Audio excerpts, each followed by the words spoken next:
tort, c'est ma faute. Oh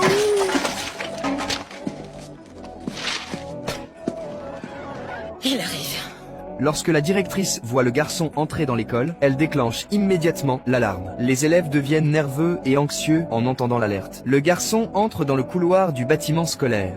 non, mais tu t'es vu? Oh, tu fais de la muscu, on dirait une armoire à glace. Et tes cheveux, tu viens de te les faire couper, non?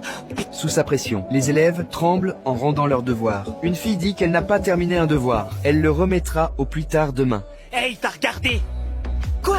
Non, non, non, c'est pas vrai. Le garçon demande si elle regarde la cicatrice sur son visage, même en essayant de s'expliquer. Le garçon frappe furieusement le casier. En voyant la peur sur le visage des élèves, il est encore plus excité.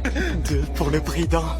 Un grand classique. Pendant le cours de sport, le garçon commence à intimider les autres élèves. Il n'ose pas se défendre. Il frappe même un garçon au nez avec un ballon. Peu après, la mère de ce garçon arrive à l'école. Ce grand malade a mis le nez de mon fils en sang. Je veux qu'il soit renvoyé. La directrice lui explique que son père ne le renverra pas facilement et que l'immeuble où elle habite appartient également au père du garçon si elle agit selon ses demandes. Son père retirera tous les fonds et tout le personnel de l'école perdra son emploi. Et ça ne soignera pas le nez de votre fils. Laissez tomber, Janice. Nous sommes à Larkinville. Pendant le cours, un nouvel élève apparaît soudain à la porte. De la joie pure pour un tyran.